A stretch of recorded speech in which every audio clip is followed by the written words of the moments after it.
Good evening. Hello, everyone. I am Dr. Drew Lichtenberg. I'm the resident dramaturg at the Shakespeare Theatre Company, and welcome to Shakespeare Hour Live.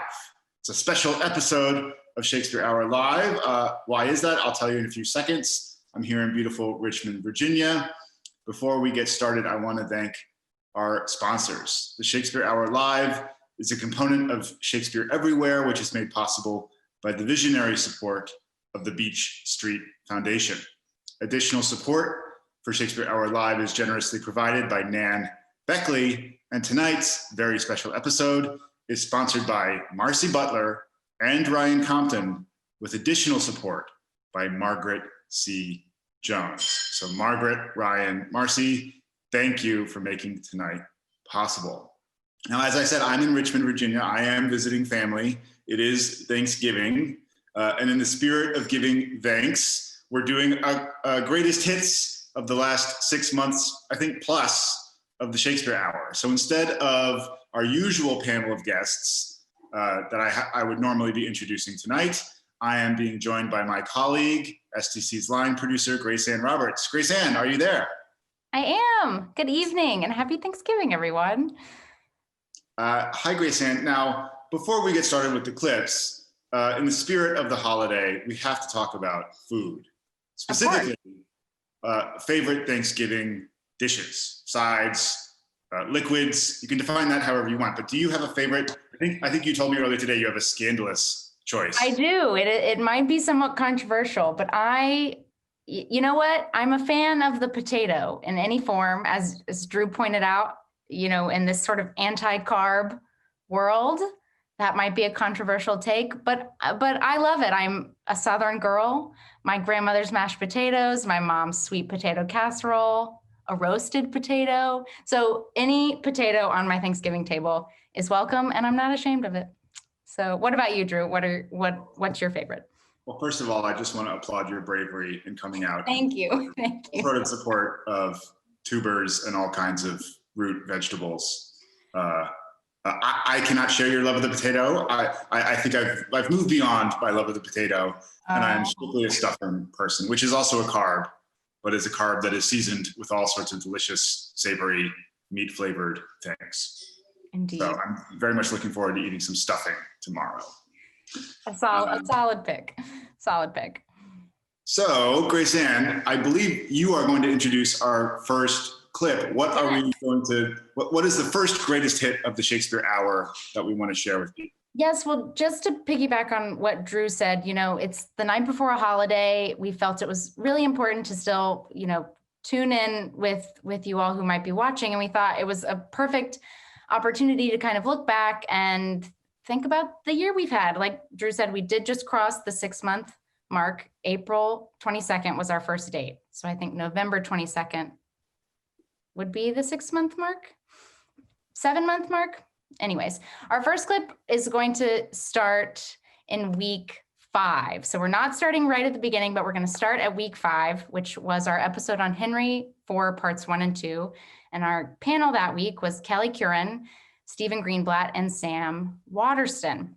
And this is still one of our favorite episodes to date, not only because Sam Waterston had the most iconic opening remarks, maybe of the history, of the history of the show until now. So we talk about them all the time.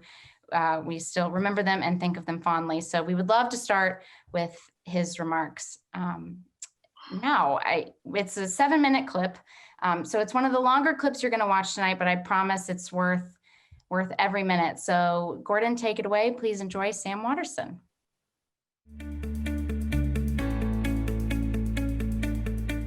So you both speak so beautifully, and I'm going to have to read, I'm afraid. So there's much that can be said about virtue and vice, but if good and evil is a theme of the Henry plays and of part 1 and part 2 in particular, to me, it's not easy to find. You can go subject by subject. In the play's treatment of politics and state affairs, everyone's claims are shaky.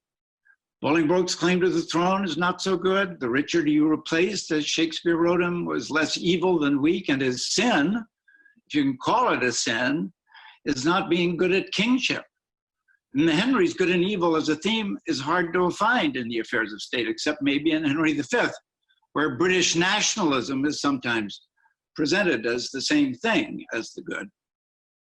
On the subject of war, in the Henry IVs, though, good and evil doesn't really enter in. Right pretty much belongs to the winners. There is plenty of courage, honor, and fight on display, but it's on both sides of the battle. And who's right on the subject of succession to the throne of England is held as an open question, as it was in Shakespeare's time for those who were still worrying about it, which was lots of people.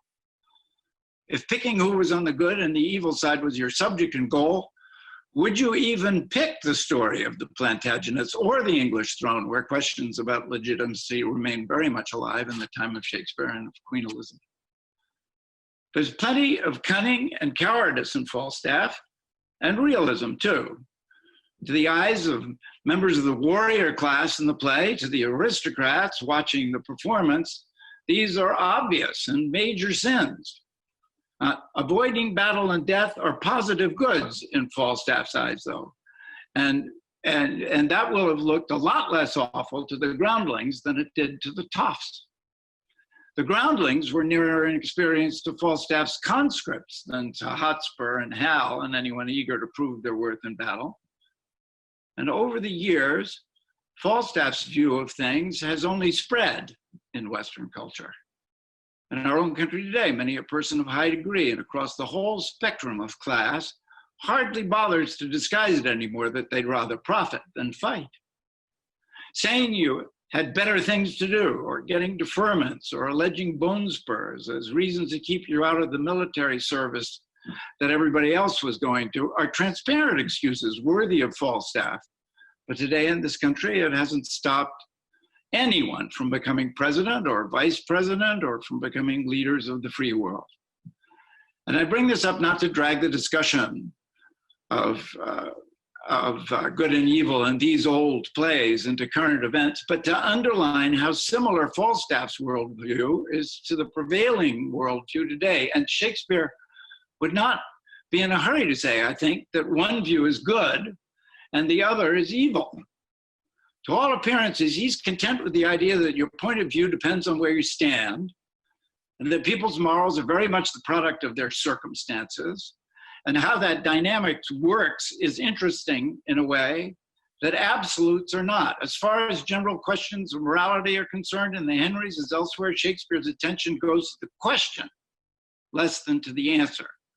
For proof, you only have to look at the way so many of his plays, having unveiled enormous conflicts and unresolved questions, wrap themselves up suddenly, almost casually, sometimes plain incredibly, to get it all over with at the end. The writer seems fascinated by the conflict and almost indifferent to the resolution. He is keenly interested in philosophy and morals for the questions they raise. His interest is questions that do not resolve, in questions that stay alive. His characters have very strong opinions about right and wrong. Usually they think they're right and their opponents are wrong, or that anything goes, or that everyone's bad, or well, we are all sinners, or he has, in other words, he is and was, in other words, interested in humanity as it comes, which includes lots of differing opinions about good and evil. He was, in other words, made to be a playwright. Shakespeare's views on the question of good and evil show themselves plainly in these history plays really only on the personal level, and how the characters measure up as people, how truthful, loyal, loving, honest men and women they are, living in the morally ambiguous and muddied world of claims to the throne, shifting loyalties, and to power, struggles being decided by war, where sheer chance matters more than any rules about good and evil. The marriage of Hotspur and Mortimer leaps off the page. Everyone wants a relationship like that. On top of all the frank talk, the obvious affection, the resilience and give and take, and the brightness of mind, the sauciness on both sides, Any human with blood in their veins knows that any relationship that sexy has to be good. Harry and his father reconciled. You can feel the good in that. No discussion required. Falstaff and Harry do all kinds of shameful things, even to each other, but we experience that their bond is good, and the breaking of it, while it is necessary to the state and the inevitable result of Hal coming into himself as a man and a king, we know it is not good, and that Shakespeare wants us to feel the ripping and tearing involved, even though you can't call it bad or evil. That's the stuff of tragedy. As Walter Kerr wrote when reviewing our production at the Delacorte in the 1970s about the scene of Hal disowning Falstaff in part 2. When something is both indigestible to us and inevitable, that's the stuff of tragedy, not morality. And again, it just goes to show you, Shakespeare was born to be a playwright. So fantastic. Still some of my favorite opening remarks of all episodes we've done. And that whole episode, I truly, on its own, is still one of our favorites. So I really encourage you to go back and watch the whole thing if you liked what Sam said. Drew, maybe you can tell us about our next clips.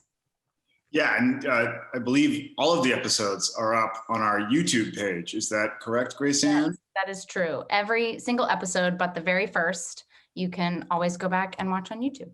And Sam's speech was so popular that people emailed asking for transcripts of it.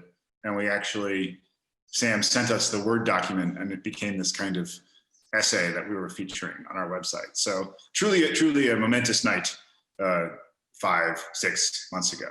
Our next clip came from an episode that we did on Julius Caesar and Antony and Cleopatra.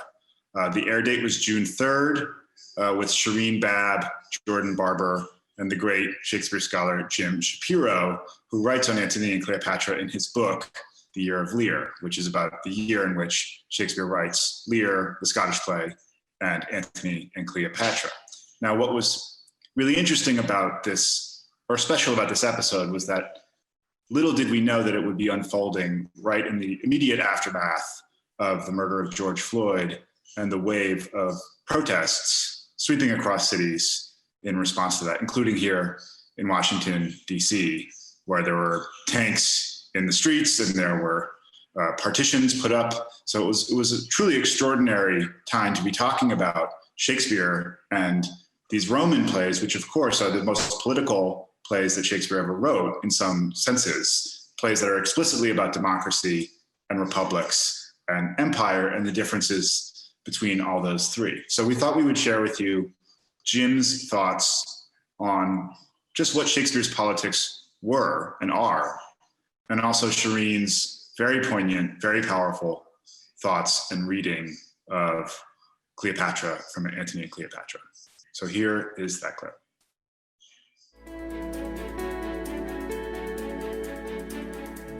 Jordan raises a really crucial question of whether Shakespeare favors the people or is dismissive of them.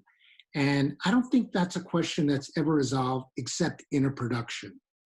What I do think is that he draws attention to particular moments when society is under pressure, where a society is unprepared for people breaking political norms.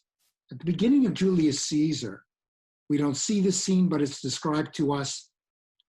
Caesar decides to go out a street, the equivalent of, let's say, Lafayette Park. He goes to the marketplace and wants to see if he could, in a kind of photo op moment, be crowned by Mark Antony or given a crownette to see if the political will is favoring him. And that's a complete violation of political norms. And the crowd, for what it's worth, doesn't buy into it. That's one moment. Another moment in Julius Caesar, one that was only restored to the stage in American productions, or for that matter, Anglo-American productions by Orson Welles in the 1930s, is the moment where Cinna the poet walks out and there is chaos in the streets. And right-wingers essentially decide he's a liberal, he's a poet, We're going to kill him for his verses. Shireen, I wonder if you also have a passage of verse. I do, and mine is from Antony and Cleopatra, and this has been resonating with me for a few days because I was thinking about just how we're seen and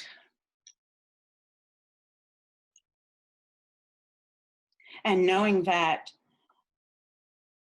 I am the ruler of my life. What I choose to do is up to me, and that I will not let someone tell me that I am less than. And so this passage spoke to me as a result of that.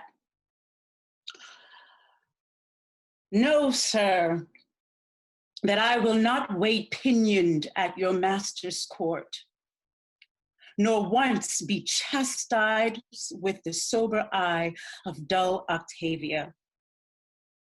Shall they hoist me up and show me to the shouting varletry of censoring Rome? Rather a ditch in Egypt be gentle grave unto me. Rather on Nilus mud lay me stark naked, and let the waterflies blow me into abhorring. Rather make my country's high pyramids my gibbet, and hang me up in chains.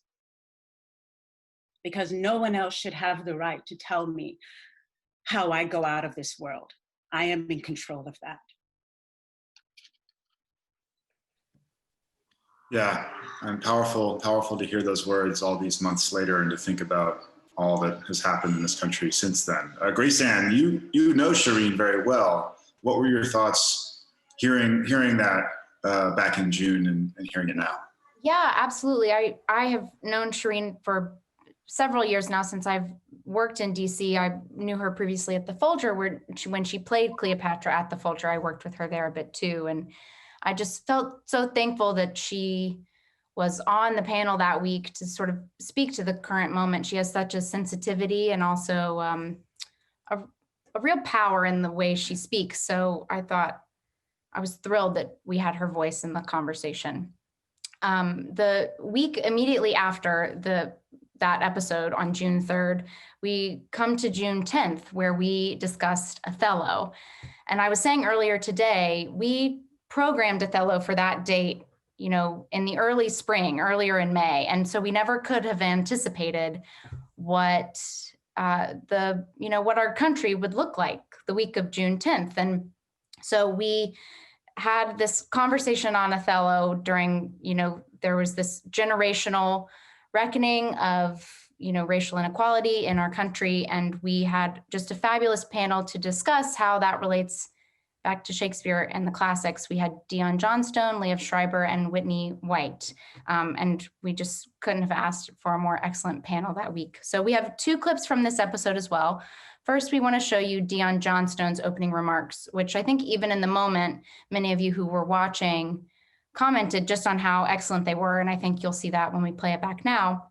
And then we're going to play a clip that's a kind of dialogue between Liev and Whitney about the character of Emilia and the nature of goodness in the play. Just a really great section there we wanted to remind you of. So enjoy. Gordon, take it away.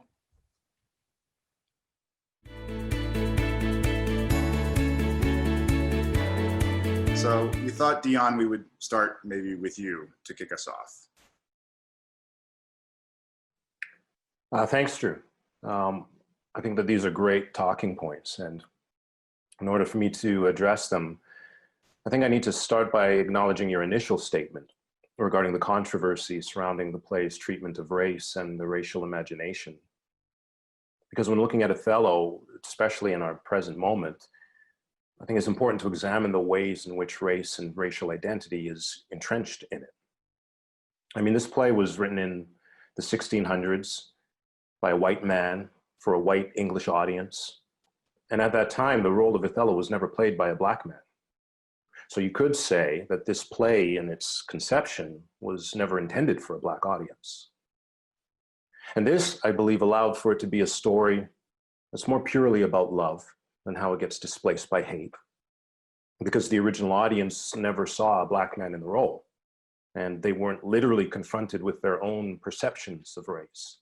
I mean, I imagine that it would make it easier to look at Othello in a humanistic light, a story where one could project their own pressures in life, or one could tap into their own understanding of what it's like to be an outsider. And the face of Othello, which at that time was played by a white actor in blackface, was just a mask, one in which the audience could project their own stories onto. But then 230 years later, when Ira Aldridge played Othello on London's Covent Garden stage, and for the first time an actual Black man was seen in the role, the play was no longer an imagination of race. Suddenly, the white English audience had to confront their own fears of race and what they actually thought of Black people. The story itself became threatening. The violence in the play all of a sudden became real. Suddenly, Othello was no longer a mask in which the audience could project themselves onto. Now he was an actual being who wasn't like them, someone who in this light threatened them and the way their society was established. I think audiences were pulled out of the play at this point and the themes that it conveyed, because now all of a sudden they're asking questions like, what's a Black man even doing on the stage? How dare this man touch a white woman? How could someone whose society has already accepted as being subhuman, a slave, hold such authority and power in this world? It didn't compute. So Ira Aldridge's run, he was shut down after 2 performances. The reviews were terribly racist in their tone and language. He wasn't able to play any of London's biggest stages for the rest of his career. But he changed how we see the play. We haven't really talked about Emilia yet. And there was a question about her. Are we Emilia? Barry asks. Emilia is a good person, a good friend to Desdemona. Emilia tries to live a moral life. However, Emilia is the one who gave Iago the handkerchief, which, as we know, does not end well for anybody. Are we, on some level, Emilia? Whitney. I think it's really, I find Emilia very fascinating. And this third time that I'm going at this play, I'm actually trying to position the whole play around Emilia. But I think it's really interesting that in the questions, these terms of good and evil come up. Is Iago evil? Emilia is good. And I guess in terms of my analysis of the play, because this is not a kingdom play, as Drew says, this is not about kings and queens. This is not about magic fairies in a forest like in Midsummer. This is about people on the ground, living their lives. And as we all know, people can be both good and bad. And so for me, in my analysis of the play, I think that no one is good, especially Othello. And so when no one is good, the ideas of good and evil kind of go away from me. And so then I'm really curious about the ugly interpersonal relationships and kind of complications that arise. So it's I don't think Emilia is good, but I do think she is as close to me, and I'll say me as in a citizen of the now, a human of the now, or us, the audience. I think she's as close to us as possible. She witnesses a lot of the play. She makes a series of decisions that lead to very dire consequences. And why I love positioning Emilia as us, as the people of the now, is that, it's what was that one white lie you told that kind of wrought havoc on your life? And I think she's a really interesting study of what happens when you don't speak up.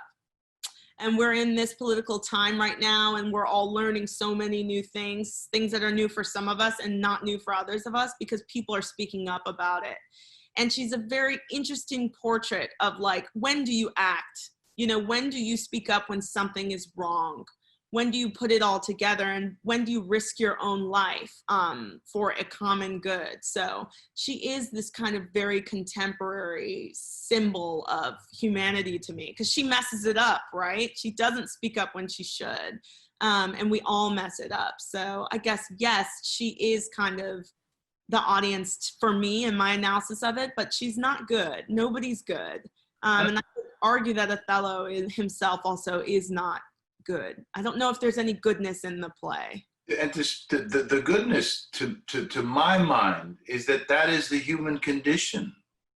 How flawed they are, how deeply wounded, how in extreme pain they are, is part of A, what makes him such a great writer, and B, such a brilliant comment on our humanity. And that's why I always love those last lines of the Iagos that were so baffling to everybody else, because it's almost Brechtian. I mean, it is Brechtian. It's almost, by that I mean, it's almost editorial.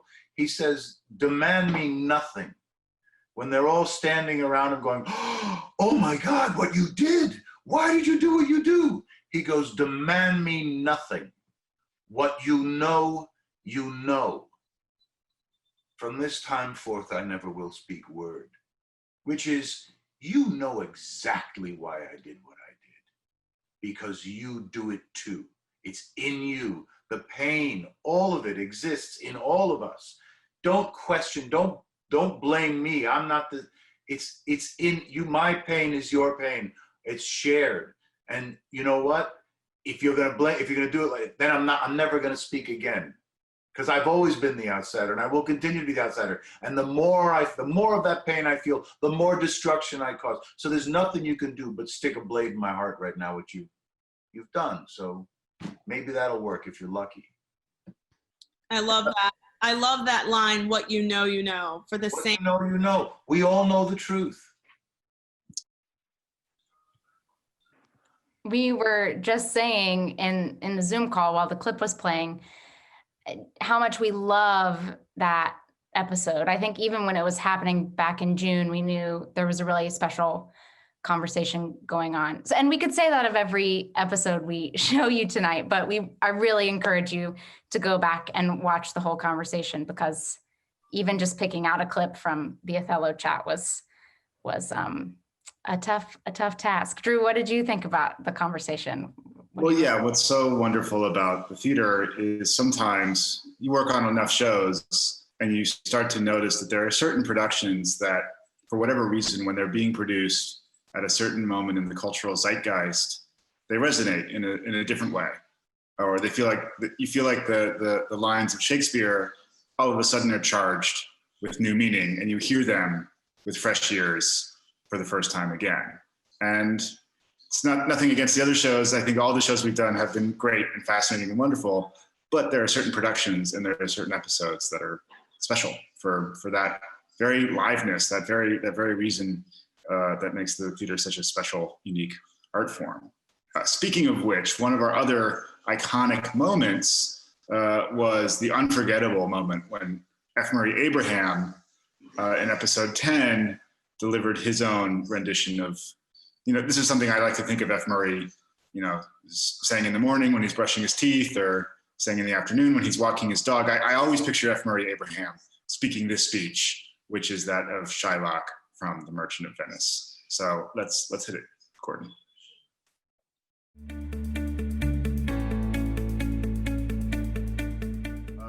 F. Murray, did you prepare a passage of Shakespearean verse for tonight?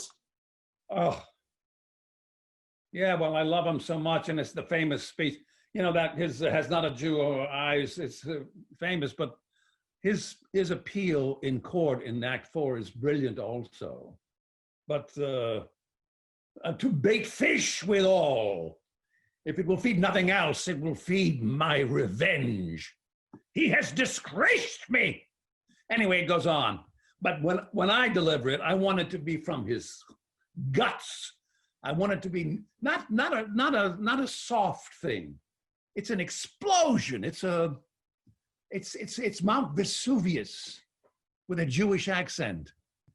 I was invited to go to do this speech and a couple of others for the 500th anniversary of the ghetto in Venice, and Ruth Bader Ginsburg was there.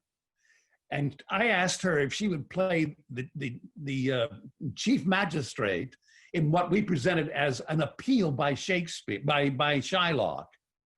And there were real lawyers who argued the case. And in the end, Shylock won.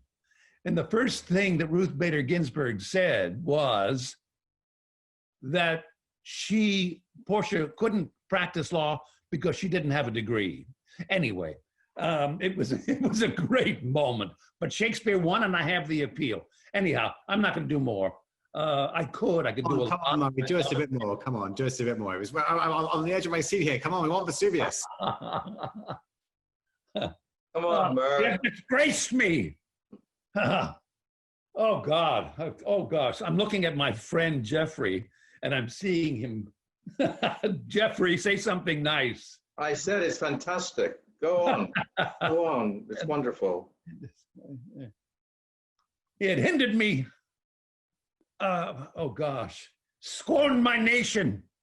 Thwarted my bargains. Cooled my friends. Heated mine enemies. And what is his reason? I am a Jew. I've got a Jew eyes.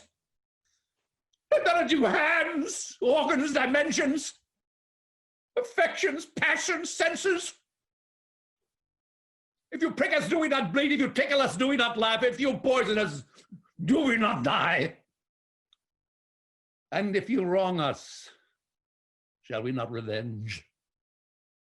If we are like you in the rest, we shall resemble you in that. If a Jew wrong a Christian, what is his humility? Revenge. If a Christian wrong a Jew, what should his response be? Why? Revenge. The villainy you teach me.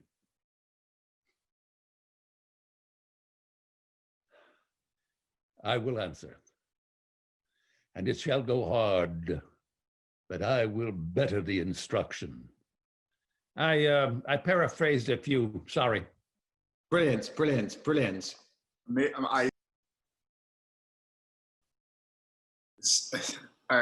took some goading to get him to go there, but once F. Murray did go there, it speaks for itself. It's just extraordinary. If somebody was ever born to play a role, he was born to play a role. And it's funny, Graceanne, hearing him talk about Ruth Bader Ginsburg, when we recorded that, I was thinking, hearing it now, she was still alive, of course. And we had no idea that she would soon tragically pass. That caught me off guard. Ruth Bader Ginsburg, a legendary supporter of the Shakespeare Theater and also a legendary fan of opera, which brings us to this next clip, right? Yes, I just want to say that caught me off guard, and the listening to it just now too. And I've watched that clip now several times in preparing for this episode, but that just really, really hit me tonight, how touching that was to hear her name. But yes, I'm thrilled to introduce this next clip from our episode on Shakespeare and Opera. So that episode aired on July 22nd. And I'm so excited because this has become one of my personal favorite episodes. And I was not really an opera fan before we did this episode, but I just feel like our incredible panel of Anne Majette, who was the former chief classical music critic at the Post, and Francesca Zambello, who runs the Washington National Opera, and Russell Thomas, who is just an acclaimed, world famous opera tenor. I just feel like we really lucked out with our panel, and they made me fall in love with opera. My partner can tell you that she'll tell you that I was blaring opera the week before and the week after this episode, preparing, but also newly in love with Verdi. So I'm so happy to feature it tonight. The clip we chose is a moment with Russell Thomas, who is the opera tenor I just mentioned. And he's talking about his work with Peter Sellers, and then generally just what makes a great director of opera. And it's just really wonderful to listen to his thoughts on this. So enjoy the clip.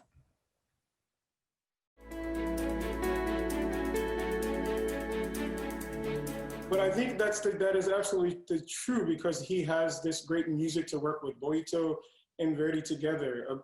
And back to this idea about directors directing straight plays versus operas. I think I've worked with Peter Sellers quite a bit and several of his operas.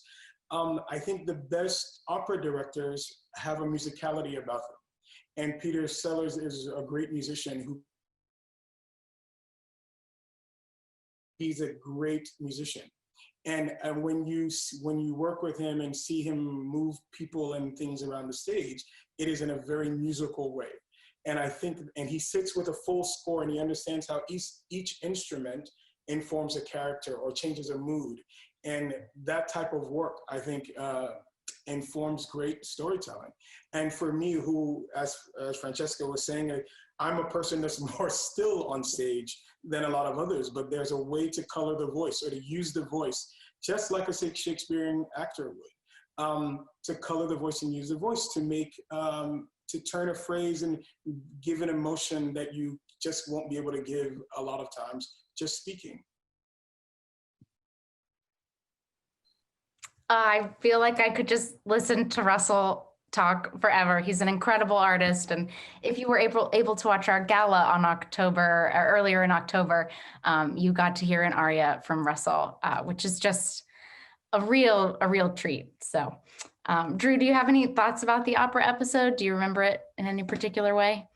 Well, exactly what you said, Grace, and Russell joins this very prestigious club of Shakespeare Hour guests with whom we immediately said we want to work with this person again. I would add Corey Stahl to that list. I would add Linda, even who we had last week, to that list, many, many, many others. It's been so great to be part of this new community that we're forming around the country and indeed around the world with all these distinguished artists. And certainly another person who belongs in that prestigious club is none other than Maureen Dowd, who joined us the next week after Shakespeare and Opera for Shakespeare and Politics.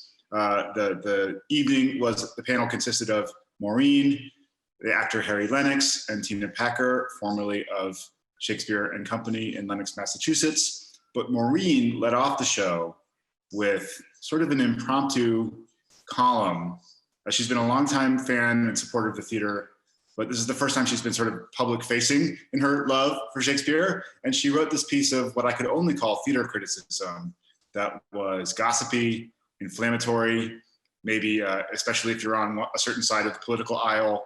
It was very Washington, it was very insidery, it was very New York Timesy. In other words, it was pure, 100% uncut Maureen Dowd.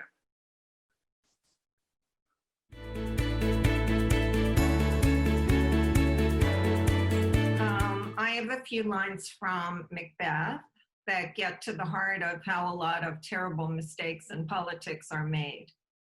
Lady Macbeth persuades her husband to make a fatal error in judgment by taunting him about manliness.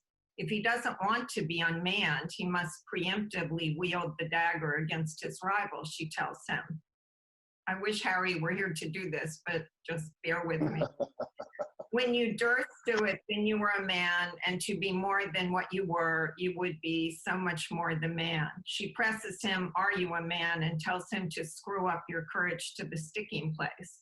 Macbeth, tortured with self-doubt, agrees he must stay on his self-destructive path, saying, I am in blood, stepped in so far that should I wade no more, returning were as tedious as go over. Then, when she's urging her husband to put the daggers where suspicion will fall on the servant, she presses him, what? Quite unmanned in folly? Fie for shame. Now, picture Dick Cheney as Lady Macbeth and George W. Bush as Macbeth. Cheney persuaded his partner to make a fatal error in judgment on Iraq, indeed the biggest foreign policy mistake in American history, by manipulating W about his manliness, urging him to preemptively go to war against Saddam. If they turn back the boat steaming toward the Middle East, what would people say about W's manliness? W was particularly susceptible to being unmanned because of his father's experience fighting off the dreaded wimp label, and because he was inexperienced and shaky after 9/11.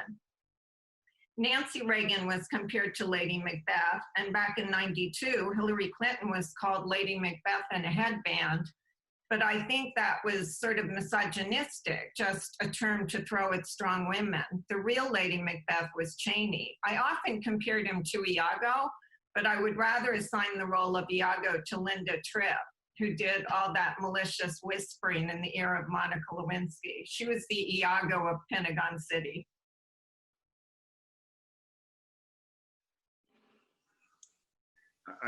What can you say? The one, the only, the inimitable Maureen Dowd.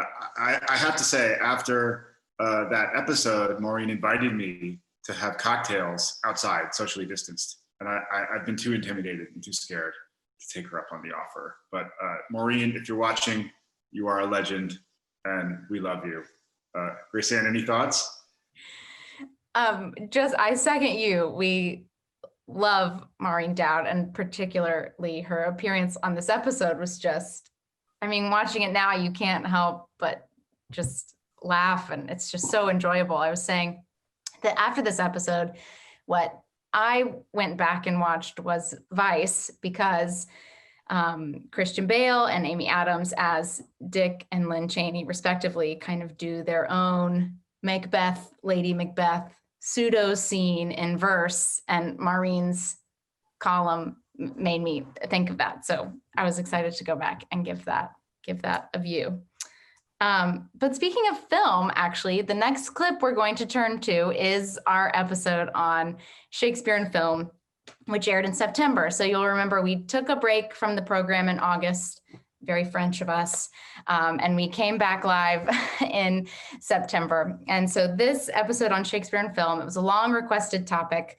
And we really, like we've said for a few of these episodes, we really lucked out and got the best of the best. Dr. Peter Holland, who's an incredible Shakespearean film scholar, director Julie Taymor, and of course, the one and only Dame Helen Mirren.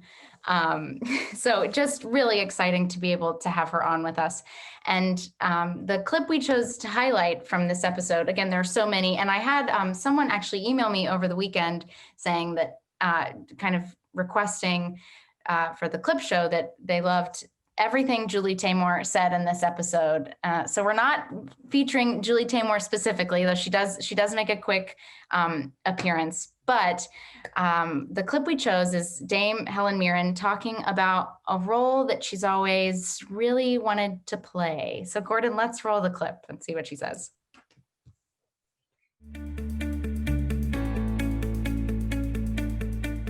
Right, but I wonder how that did feel, Helen, and I wonder whether we can adapt that question also for you about, are there parts that you're longing, that you feel this time needs of you? We talked about the sonnet earlier. Is there something? Yes, actually, I would love to play Juliet. I want to do it. I never played Juliet, and I was longing to play Juliet when I was younger. But you know, I'm sure that part is taken. You know, I think that the incredible thing about Shakespeare is, I mean, sorry, it's such a cliche to say this, but there is a universality in all of the plays, that any one of those plays could be taken now. I mean, I did the series Henry VI parts 1, 2, and 3, which is very specific, at a specific moment in British history. The Wars of the Roses, you know, but again with incredible universal themes of family, of violence, of greed, what has always led humanity into war since we were first appeared on this planet. So, you know, even that would be a wonderful film. Coriolanus, I think, what an incredible modern piece of work Coriolanus is in this day and age in particular. So I mean, I'm not familiar with all the plays at all, but I can't think of one of them that would be wrong. I mean, what a wonderful version Ian McKellen did of Richard III not so long ago, you know, transforming it into a comparatively modern era. And I thought that worked brilliantly, that film. I thought it was absolutely wonderful. And I've forgotten what you asked me now. I'm so sorry. Well, no, not at all, Helen. I think we're all thinking about your Juliet and how excited we are about it, and who's going to get there first. So I have an so much fun to hear how Dame Helen Mirren would love to be cast. Drew, did you have any thoughts when she offered that week? Do you remember? Well, just hearing her talk now, I remember recording that as one of the most terrifying experiences that I've had in professional show business. And yet, Dame Helen could not have been less like a dame. She was incredibly down to earth. She was incredibly humble. Hearing her say that she doesn't know Shakespeare's plays very well, as she goes into extremely lucid detail about all these works that she obviously knows intimately well. Really a credit to her. I think you run into a lot of people in show business who don't live up to their reputation, but Helen is 100% the real deal. Yeah, Sam.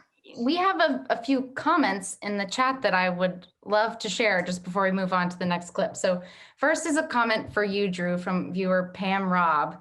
Pam says, I really think Drew should screw up his courage and have cocktails with Maureen Dowd.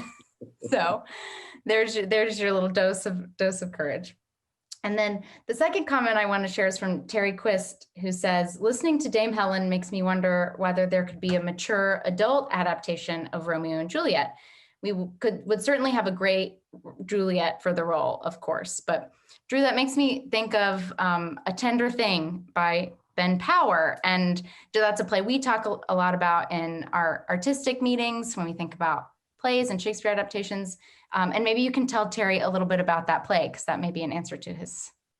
Well, Ben Power, of course, he is he's the Drew Lichtenberg of the National Theatre in London, as I like to call him. He's the resident dramaturg and literary manager there, or you could say he's the successor to Kenneth Tynan, who inaugurated a very proud, long tradition of genius, brilliant literary managers. And Ben has done his own adaptation, sort of a short one-act two-hander of Romeo and Juliet called A Tender Thing, specifically for older actors. But what was really interesting about doing it live with Julie and Dame Helen was seeing Julie get very excited, because she has a relationship with Helen going back years to their film. And you could see the wheel. I mean, whenever an actor, especially a star actor, starts talking about a role in front of a director, you can see the wheels start to turn and start to operate. So who knows? I mean, Simon is doing Romeo and Juliet now at the National, which will be on PBS and Sky. But maybe we can do a season of Romeo and Juliets with Julie and Helen's, and then Jessie Buckley and Simon, and Emily Burns's Romeo and Juliet. That sounds like an exciting project to me. I should also say, I mentioned my identical twin last week in our Winter's Tale episode, my brother Nick. Well, Nick is also watching tonight. Hi, Nick, how are you doing? And he says I should screw up my courage. Shame on me for not having drinks with Modo, as he. But we also talked about Romeo and Juliet the week after we talked about The Tempest with Helen and Julie and Peter.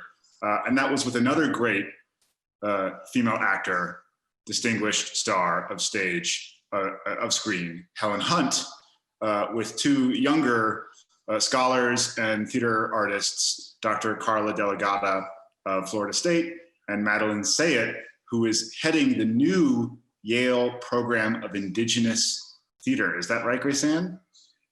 Yeah, so the official title is the Yale Indigenous Performing Arts Program, and Madeline Sayet is its executive director. Yeah, so Madeline and Carla were really, I thought, personally, two of our surprise star performers that we've had on the show. And we definitely wanted to feature them tonight. So we're sharing with you clips of Madeline and her opening remarks. The topic of the show was Shakespeare's female heroines, his female protagonists. And then a little bit later, Carla talking specifically about Juliet.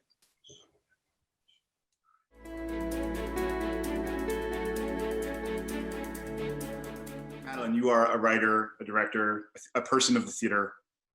How do you come to this question of heroism in Shakespeare's women? Yeah, it's a great question. Yeah, I've been thinking about this as we've sort of been talking, and it's tricky because there's like a few different places I want to start, and I'm like, how do I choose? But the first thing that it makes me think of is actually when you all were just talking, actually, that the women that you were referencing, for the most part, were in a fairly specific section of the canon.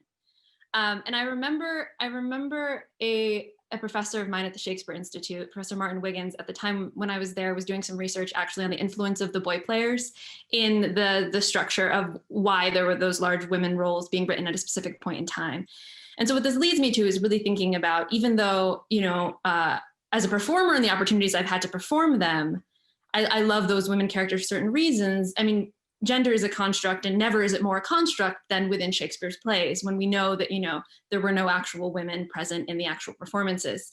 For that reason, I'm really interested, and I remember the first time I ever read the canon chronologically, being really awed by the way that Shakespeare is actually making little dramaturgical innovations as he moves through play by play. Like very much early on in his career, the women are like sort of starkly operating not only in that sort of, you know, like evil woman versus like pure virgin dichotomy, but also very much positioned as wives and daughters in terms of who is owning them. But there's a series of like little things that happen. Julia in Two Gents is the first one who he sort of has, you know, be able to dress as a man, and then suddenly is alleviated from that and can do all of these different things. The princess in Love's Labour's Lost is sort of like brought in with a lot of agency and also the power to sort of like wittily banter, and not, again, both of these women are doing these things without being considered evil for having liberated themselves in some way. And then Juliet, when Juliet first, after the nurses told her that, you know, she really should marry Paris, for the first time in that play, she lies. She lies to the nurse. And from that point on, she takes over the play. And it's sort of the first time that a figure like that has been able to lie and not become kind of evil, right, within this structure. And I think what's interesting about that sort of the combination of the witty banter and the dressing in men's clothing and the being able to lie is that, and at that point, Juliet has almost twice as many lines as any other female character in the canon up until that point, is that then when he gets to Portia in Merchant of Venice, the first female character with the most lines in the play, not only is she doing all of these things, but suddenly all of the women are doing all of these things, right? Because whether or not, you know, people can argue for days and years and hundreds of years about if Shakespeare was ahead of his time in terms of feminism, but as a playwright, once you have a character that's able to do all of those things, suddenly like so many things are opened up in terms of what's possible. And so that always has sort of been interesting to me in terms of like, once he's actually alleviated those women from the constraints of society and positioned them outside of the way that society is trying to own them, they're actually capable of so much more. Hand raised. Yes. Yeah, and that makes me think actually about what Madeline was saying about Juliet, who sometimes gets glossed as, you know, the young lover, and we all feel like we're familiar with that story, and understandably so. But one of the moments that I see often gets cut in performance nowadays is when inside the tomb, the friar shows up. And so usually people are like, why does he have to be there? Let's just cut that. And we don't really often see Tybalt, who's dead in the tomb as well. But the friar shows up and Juliet awakes and she's where I'm supposed to be. Where is my Romeo? And she has this short exchange with the friar who said, he's dead. Your cousin's dead. There's a noise. We got to get out of here. And she says, no, I'm not going anywhere. And in one line, he takes off and then she says her few lines and has her agency and kills herself. So I'm not sure that we're lauding this. But nonetheless, in one sentence, less than a sentence, in one line, she gets rid of the mentor. This is the person who guided her to do this entire thing. And she makes a decision that quickly, which is rash and unadvised. But nonetheless, she's able to, and he leaves. Like, he's supposed to be the adult there. And so when that gets cut, I feel like we take something away from Juliet, being able to see that she is, as Madeline said, able to command. And I want to see my next production of Romeo and Juliet with that in there. So I'm gunning for that. Well, I'd like to come in here and say, Carla, thank you. As Madeline was talking about this gauntlet, a question about how can we as directors make the right choices to bring out the agency of these characters, I was thinking to myself, oh, what a good question. How does one do that? And suddenly you've provided a brilliant answer. And I was meant to be directing Romeo and Juliet this summer at the National Theatre, and I still hope to go back to it. And so I'm actually now literally writing down your thought about keep that friar scene. I didn't realize it did the work that you described. Madeline. Yeah, indeed. So Simon, the other day, I think I can share this story, was saying, Drew, you told me some brilliant thing about how Juliet is the only character who lies so much in a Shakespeare play. And I said, actually, Simon, I didn't say that to you. And I was trying to rack my brains thinking of where he might have heard that brilliant piece of dramaturgical observation. And it was from the Shakespeare Hour. It was from Madeline saying Juliet lies and lies and lies and lies. And that, in fact, in this character, you can see Shakespeare discovering the power of a strong and intelligent woman who steers the dramaturgy by withholding information or controlling information. And of course, at the time, Simon was being a little bit cheeky there because he was in fact planning to revisit Romeo and Juliet imminently as that conversation was happening, right, Chrisanne?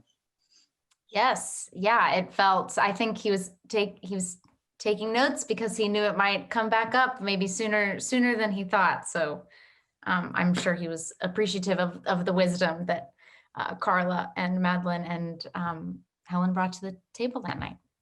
Our next clip that I want to highlight, and we just have 2 more episodes to highlight. We may run just about 5 minutes over, everyone, but they're 2 great episodes, so hang with us. This episode was episode 20, aired on October 7th, and the theme was Shakespeare, Black Actors, and Whiteness. And I've mentioned our virtual gala several times tonight, and this episode was a direct answer to our gala programming, which was directed by Alan Paul and Leonie Noble, our colleagues here at STC. And a large segment of the gala explored told the stories of the lives of these Black Shakespearean actors whose stories so often go untold. I know I wasn't taught about Henrietta Vinton Davis or really Ira Aldridge when I was going through theater school. So we dedicated a whole episode of Shakespeare Hour to sort of telling those stories more, putting them in the center of the conversation. So the 2 clips we're going to share tonight are panelist Dr. David Sterling Brown, his opening remarks, which are just excellent, you'll see in a second, and some thoughts from Carl Cofield, who's the Associate Artistic Director at the Classical Theater of Harlem.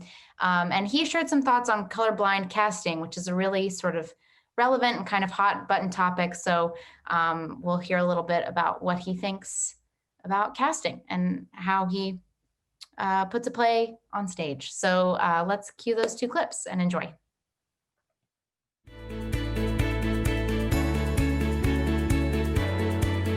Thank you, Drew, for asking that. I want to begin my thoughts by piggybacking on Leonette's opening remarks and sharing a quotation from a recently published book by Clifford Mason, because it's a bracing indictment of the theater world that I think speaks directly to the questions that we were asked to consider.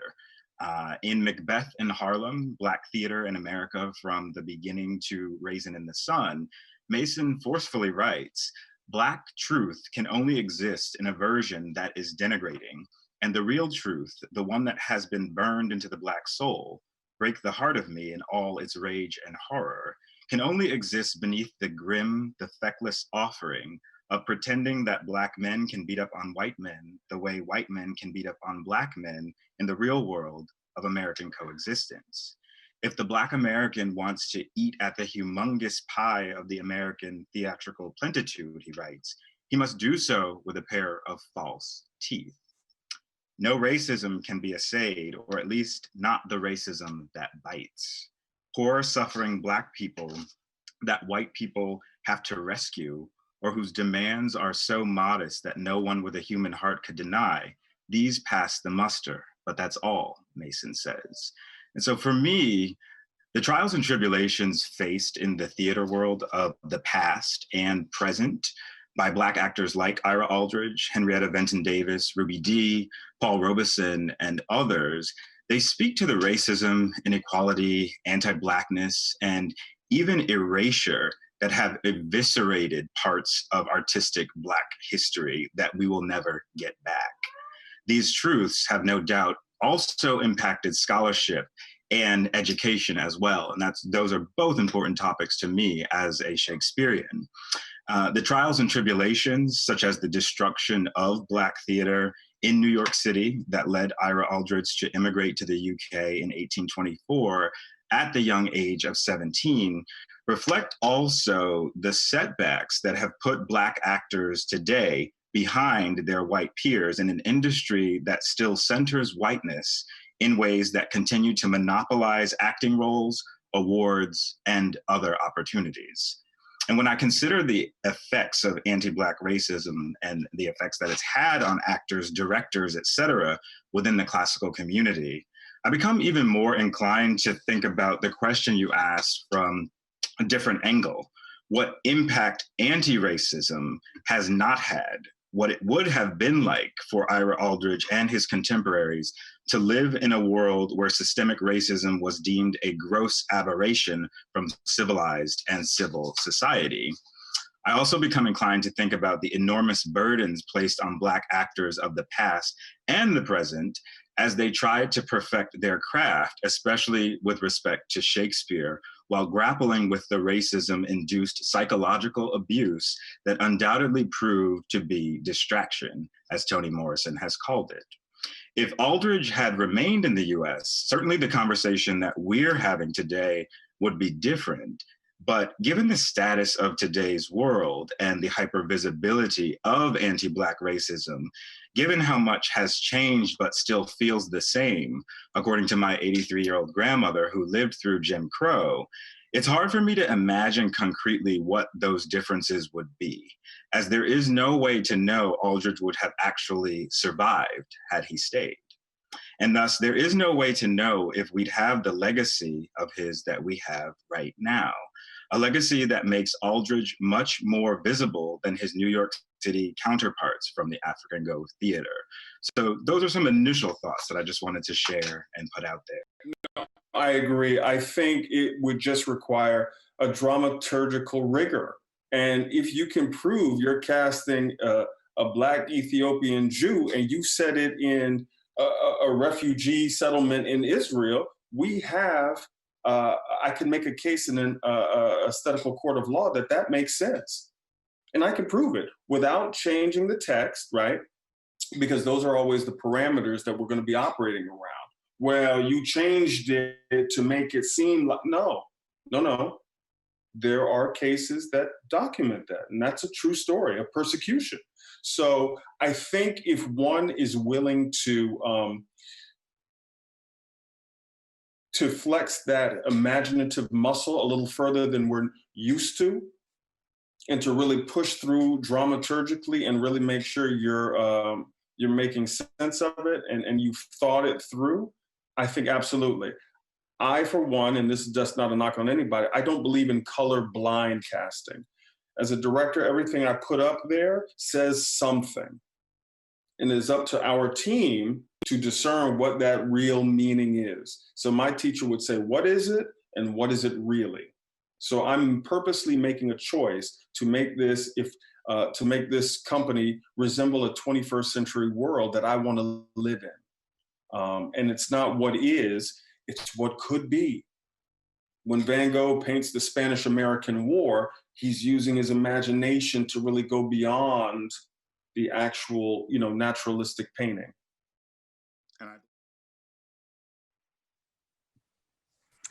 Yes, so you'll see in the chat in Vimeo, I just shared a link with you all through the chat feature, which is a link to a recent episode of a podcast from the Folger Shakespeare Library that features David Sterling Brown, who talks a little bit more about Black Lives Matter and critical race theory in Titus Andronicus.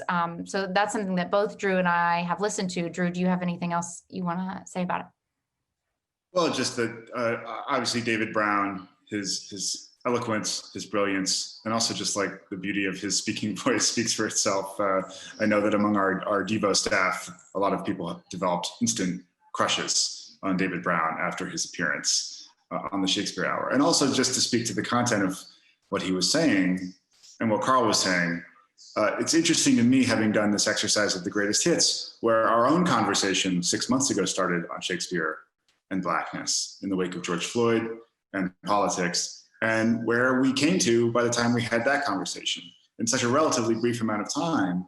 But this reckoning with the reality that race is socially constructed, but it is also very much a political reality that is lived by all of us in America in 2020, and that is reflected in classical theater and in Shakespeare. And that was very much something that we continued to talk about after Simon flew to London to begin his quarantine and then his rehearsals for Romeo and Juliet. We had a chance to talk with some of his peers in the United Kingdom about what Shakespeare means in Britain today. And it was fascinating to compare and contrast the similarities and also the differences between how Shakespeare resonates in the America of 2020 and how it resonates in the post-Brexit Britain of 2020. So this is from an episode we did with the great actor Adjoa Ando, Gregory Duran, the artistic director of the Royal Shakespeare Company, and Dr. Farah Karim-Cooper, who teaches in London and is also on staff at Shakespeare's Globe. And I realize we've gone even past 8:35, but for those of you still bearing with us, this is a sort of special extra bonus treat. So thank you all for watching Shakespeare Hour. We'll be back after this clip to wrap up.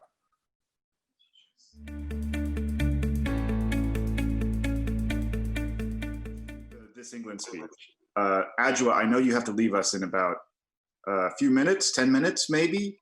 So I want to make sure that we go back to you to hear some Shakespeare from you and more of this exegesis of what Shakespeare means in Britain. Do you have the This England speech ready to go? I do. There we go. Methinks I am a prophet new inspired, and thus expiring do foretell of him. His rash, fierce blaze of riot cannot last, for violent fires soon burn out themselves. Small showers last long, but sudden storms are short. He tires betimes that spurs too fast betimes. With eager feeding, food doth choke the feeder. Light vanity, insatiate cormorant, consuming means, soon preys upon itself.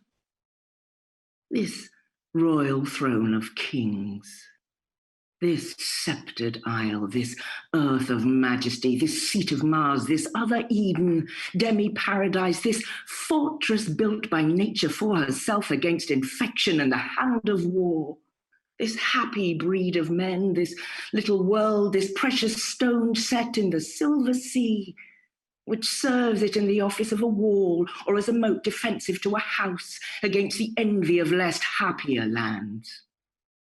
This blessed plot, this earth, this realm, this England, this nurse, this teeming womb of royal kings, feared by their breed and famous by their birth, renowned for their deeds, as far from home for Christian service and true chivalry as is the sepulchre and stubborn jury of the world's ransom, blessed Mary's son. This land of such dear souls, this dear, dear land, dear for her reputation through the world, is now leased out, I die pronouncing it, like to a tenement or pelting farm. England, bound in with a triumphant sea, whose rocky shore beats back the envious siege of watery Neptune, is now bound in with shame, with inky blots and rotten parchment bonds. That England, that was wont to conquer others, hath made a shameful conquest of itself. How would the scandal vanish with my life? How happy then were my ensuing death. Yeah, I mean, the gist of it was the association of the richness of Shakespeare's language with English nationalism. Shakespeare's, what we keep calling universality or his accessibility, is something that makes him vulnerable to being co-opted by just about anybody. What's really interesting is that when, fascists and fascist regimes tried to co-opt Shakespeare. I think Adjoa is going. when fascist regimes try to co-opt Shakespeare, they're not very successful at it, because Shakespeare it seems as though almost the texts sort of wriggle out of that grasp to a certain extent. I don't think elevating the poetry and the language, given what I've learned over the years about translation and what translation can actually unlock in Shakespeare, is problematic necessarily. I think when you start elevating Shakespeare's Englishness and the way he was constructed through the 18th and 19th century as an English bard, I think that's when it becomes problematic. But I think the language itself it's so influenced by so much. And sorry, I think I crashed out and now I'm back into the Zoom call, Farah. What you were saying, I caught the end of it, sounded amazing and brilliant. I'm looking forward to hearing the rest of it. Simon, you had your hand raised, but there was another question about this very topic you raised, and I'm interested in hearing from Simon and Greg. Question from Eve: the settings for Shakespeare's plays run the full gamut of not Britain. He doesn't set a lot of plays in England, not counting the histories probably, which is almost a third. But do we know where Shakespeare's heart was in cultural terms? How much of an Anglo-centric, uber-English Britannia booster was he at his core? Or is this, as you say, Farah, retrospectively something that was constructed for political or nationalistic reasons? I would love to hear, thank you, Farah. I'd love to hear Greg's response to that, because I think you spoke, Farah, earlier about the kind of accusations of woke Shakespeare. And I suppose what this is the other side of is how much is there the culture war around Shakespeare? How much is Shakespeare kind of co-opted as a nationalist figure for the reason that how has that been, how successful has that been? And I think it's a beautiful secondary question about what was Shakespeare's own relationship to his, as it were, territory, to his England. So yeah, Greg, I'd love to hear your thoughts on that. I think, great. It's a fascinating subject, isn't it? Because in a way he is almost infinitely translatable. And I think Farah puts her finger on it absolutely in terms of the work done in schools. I think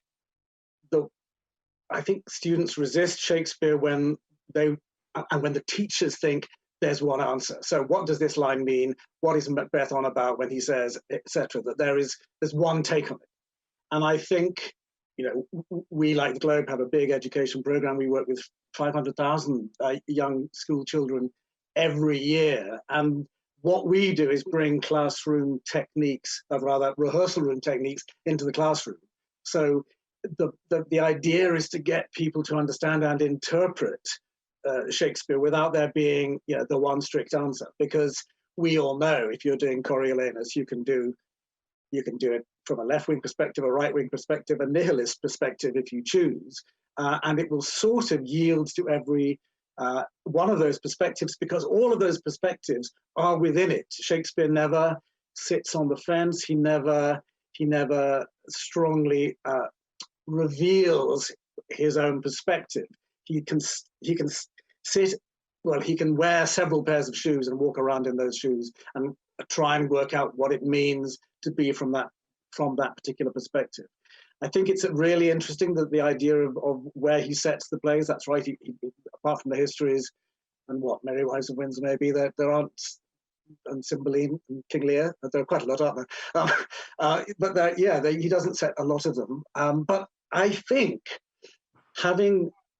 when he did all those history plays, I think having really sort of exploited English history and delved into it as much as he had done, and as irresponsibly perhaps as he had done, he was then able to go back to Roman history to talk about his own country. And I think a play like Julius Caesar becomes so fascinating because he is trying to describe what I think he is observing in his own country in the way that Ben Jonson does with Sejanus, but has to keep telling in the printed script. He has to keep telling the audience, "I didn't make this up. I know it sounds a bit like the 5th of November and the Catholic conspirators, but this is in Dio Cassius. That he claims that the metaphors that he is pulling out are entirely historical." So I think that interpretability is one of the things that keeps us going back to Shakespeare and keeps allowing people to appropriate him to their own ends, should they choose to. Sorry, Sam. Yeah, I mean, obviously we could hear Greg and Farah and Adjoa and Simon indeed talk all night long, but we do have to at some point come to a stop and get ready to eat a lot of food tomorrow. But I'm staggered, Grace Ann, just hearing all of these voices from the last 6 months and just thinking about the incredible journey that we've all taken in the Shakespeare Hour and the depth and the passion of all of the guests and the panelists that we've had and their engagement with Shakespeare. It's really, the level of the conversation, I think, has deepened and gotten more rich over time. And also it has really helped us grab hold of something in this time where we are literally being kept apart from one another. Absolutely. And so many of you in the chat, not just tonight, but in the months that we've been doing this show have really echoed that you know, we've been able to hit on something, and to be able to offer it to you all has just really meant the world. And like you were saying, Drew, this exercise of looking at everything we've done has been really quite moving to watch the evolution of this program, something that I think has become really special to all of us. So thank you all so much for taking this look back with us. I mean, really, we could show you so many other clips, but we really encourage you, please go back on YouTube and pick your favorites and revisit them, and have your own highlight reel if you so choose. Drew, do you have anything to say before we sign off? Anything else? Only that this closes a chapter, but the great epic continues. Next week, we are starting a brand new series on the Shakespeare Hour Live, which we are calling Shakespeare Icons, one-on-one interviews with acclaimed directors and stars of American, maybe other countries' classical theaters. And our first guest, this is like one of those bucket list things for me personally, is the great director, Des Mackinau, who will join us to discuss his work on Broadway, and at two North American theater powerhouses, La Jolla Playhouse in Southern California and the Stratford Festival in Canada. And I have to say, when I was, I think in 1994, when I was 12 years old, I went to see Des's production of The Who's Tommy on Broadway, being the biggest fan of The Who because of my dad's fanhood for The Who. And you know, my ears are still ringing from that night. It was a completely rocking experience for my little world. So I'm thrilled to be talking to Des about his illustrious career. I'll try not to embarrass him with all of my theater nerdery and my rock fandom, but we hope you'll join us for the first Shakespeare Icons. And for me, I'm signing off. Have a wonderful Thanksgiving. I'm certainly giving thanks tonight. Grace Ann? Yes, I'm thankful too for all of you watching, and we hope to see you next Wednesday. Everyone have a great, a safe, warm holiday weekend. Enjoy, and thank you again. Good night.